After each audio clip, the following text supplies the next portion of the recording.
ಮಾಜಿ ಸಚಿವ ಸಿಟಿ ರವಿ ಸುದ್ದಿಗೋಷ್ಠಿಯಲ್ಲಿ ಹೇಳಿಕೆ ನೀಡಿದ್ದು, ರಾಜ್ಯದಲ್ಲಿ 90,000 ಎಕರೆ ಜಮೀನು ಕಬಳಿಕೆ ಮಾಡಲಾಗುತ್ತಿದೆ. ರಾಜ್ಯದಲ್ಲಿ ಇದೊಂದು ಲ್ಯಾಂಡ್ ಜಿಹಾದ್ ನಡೆಯುತ್ತಿದೆ. 1500 ವರ್ಷಗಳ ಹಿಂದಿನ ಪಹಣಿಯಲ್ಲಿ ವಕ್ಫ್ ಹೆಸರು ಬಂದಿದೆ. ವಿಜಯಪುರದಲ್ಲಿ ವಿರಕ್ತ ಮಠದ ಜಾಗವನ್ನ ಕಬಳಿಸಲಾಗಿದೆ. ದೇವಸ್ಥಾನ, ಸ್ಮಶಾನ ಸೇರಿದಂತೆ ಅನೇಕ ಆಸ್ತಿ ವಕ್ಫ್ ಆಸ್ತಿಗಳಾಗಿವೆ.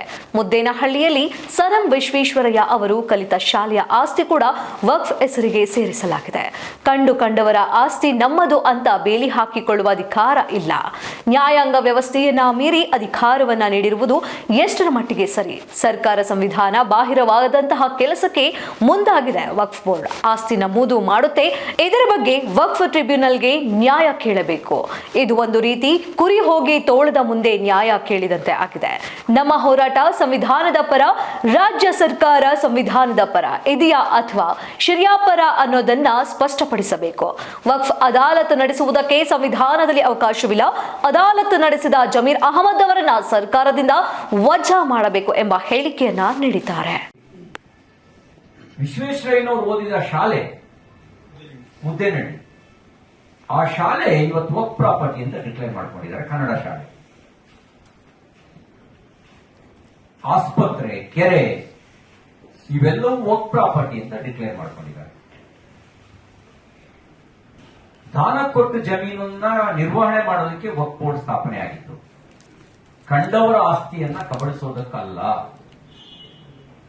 ಕಂಡ ಆಸ್ತಿ ಎಲ್ಲ ನಂದು ಅಂತ ಹೇಳಿ ಬೇಲಿ ಹಾಕೊಳ್ಳೋದಕ್ಕೆ ಅಧಿಕಾರವನ್ನ ಕೊಟ್ಟಿಲ್ಲ. ಆದ್ರೆ ಏನಾಗಿದೆ, 1954-55ರಲ್ಲಿ ನೆಹರು ಸ್ವತಂತ್ರ ನಂತರ ವಕ್ಫ್ ಕಾಯ್ದೆಯ ಮೂಲಕ ವಕ್ಫ್ ಪ್ರಾಪರ್ಟಿ ನಿರ್ವಹಣೆ ಮಾಡೋದಕ್ಕೆ ಒಂದು ಬೋರ್ಡ್ ಅನ್ನು ಕಾನ್ಸ್ಟಿಟ್ಯೂಟ್ ಮಾಡಿದ್ರು. 1995ರಲ್ಲಿ ಪಿ ವಿ ನರಸಿಂಹರಾವ್ ಪ್ರಧಾನಮಂತ್ರಿಯಾಗಿದ್ದಾಗ ಅದಕ್ಕೊಂದು ಅಪರಿಮಿತವಾಗಿರತಕ್ಕಂಥ ಅಧಿಕಾರವನ್ನು ಕೊಟ್ಟರು. 2013ರಲ್ಲಿ ಅದಕ್ಕೆ ಇನ್ನಷ್ಟು ಬಲವನ್ನ ಪಿ ವಿ ನರಸಿಂಹರಾವ್ ಕೊಟ್ಟರು. ಅದ್ರಲ್ಲಿ ಏನು ಅಂತ ಹೇಳಿದ್ರೆ, ಯಾವುದೇ ಆಸ್ತಿಯನ್ನ ವಕ್ಫ್ ಬೋರ್ಡ್ ತನ್ನ ಪ್ರಾಪರ್ಟಿ ಅಂತ ಘೋಷಣೆ ಮಾಡಿಕೊಂಡ್ರೆ ಅವರು ದಾಖಲೆ ಸಲ್ಲಿಸಬೇಕಾಗಿಲ್ಲ. ಯಾರು ವಿಕ್ಟಿಮ್ ಇದ್ದಾನೆ ಅವನು ದಾಖಲೆ ಸಲ್ಲಿಸಬೇಕು, ಸಂತ್ರಸ್ತ ದಾಖಲೆ ಸಲ್ಲಿಸಬೇಕು. ಎಲ್ಲಿಗೆ ಸಲ್ಲಿಸಬೇಕು? ನ್ಯಾಯಾಲಯಕ್ಕಲ್ಲ, ವಕ್ಫ್ ಟ್ರಿಬ್ಯುನಲ್ ಹೋಗಿ ಸಲ್ಲಿಸಬೇಕು.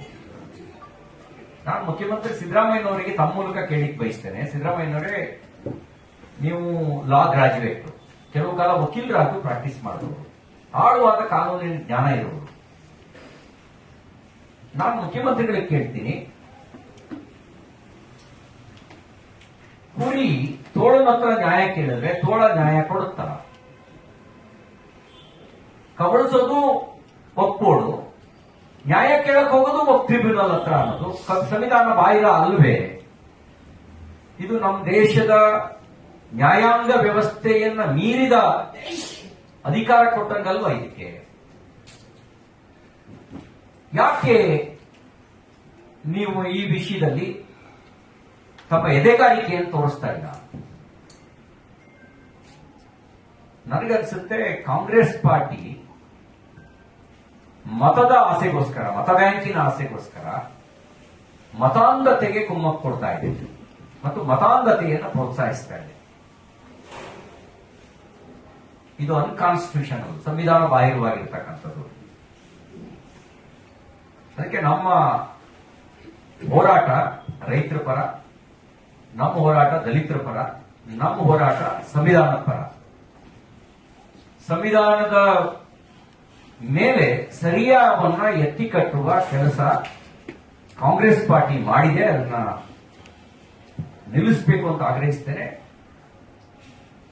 ಮತ್ತು ರೈತರು ಮತ್ತು ದಲಿತರ ಪಾಲಿಗೆ ಇದೊಂದು ಮರಣ ಶಾಸನದ ರೀತಿಯಲ್ಲಿ ಈ ಕಾಯ್ದೆಯನ್ನು ತಂದಿದ್ದಾರೆ. ಈ ಕಾಯ್ದೆ ರದ್ದಾಗಬೇಕು.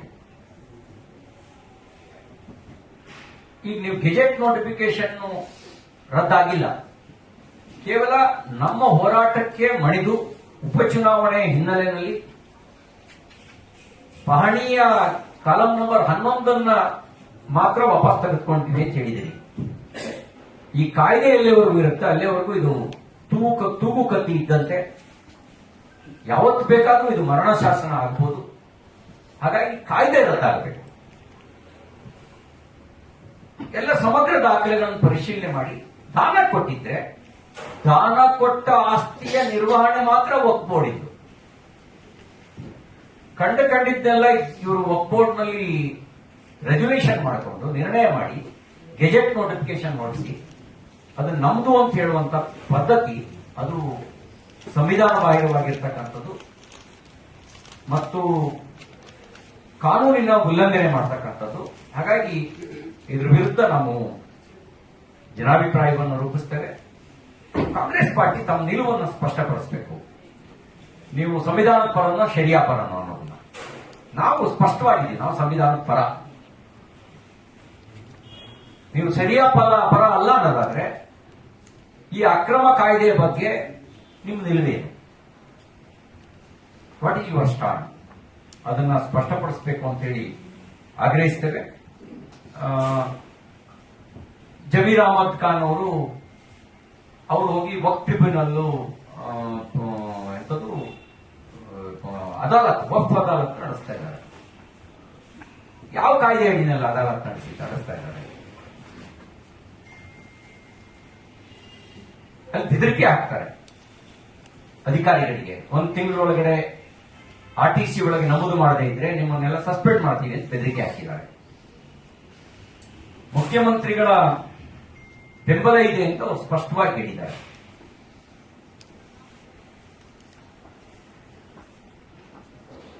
ವಕ್ಫ್ ನನಗಿರೋ ತಿಳುವಳಿಕೆ ಪ್ರಕಾರ ವಕ್ಫ್ ಅದಾಲತ್ ನಡೆಸೋದಕ್ಕೆ ಸಂವಿಧಾನದ ಅಡಿ ಮೇಲೆ ಅವಕಾಶ ಇಲ್ಲ. ಈ ಸಂವಿಧಾನ ಬಾಹಿರವಾಗಿ ವರ್ತಿಸಿರುವಂತ ಮಂತ್ರಿ ಜಮೀರ್ ಅಹಮದ್ ಅವರನ್ನು ಸಂಪುಟದಿಂದ ವಜಾ ಮಾಡಬೇಕು ಅಂತ ನಾನು ಆಗ್ರಹಿಸ್ತೇನೆ.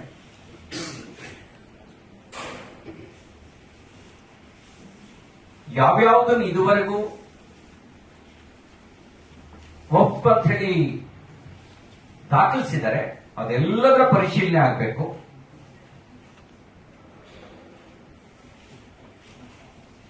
ಅಂತ ಆಗ್ರಹಿಸ್ತೇನೆ. ಮತ್ತು ಮುಖ್ಯಮಂತ್ರಿಗಳಿಗೆ ಕೇಳಿಕ್ ಬಯಸ್ತೇನೆ, ವಕ್ಫ್ ಅದಾಲತ್ ನಡೆಸೋದಕ್ಕೆ ಭಾರತದ ಯಾವ ಕಾನೂನು ಅಡಿಯಲ್ಲಿ, ಸಂವಿಧಾನದ ಯಾವ ವಿಧಿಯ ಅಡಿಯಲ್ಲಿ ಅವಕಾಶ ಮಾಡಿಕೊಡಲಾಗಿದೆ ಅಂತ ಮುಖ್ಯಮಂತ್ರಿಗಳು ಸ್ಪಷ್ಟಪಡಿಸಬೇಕು.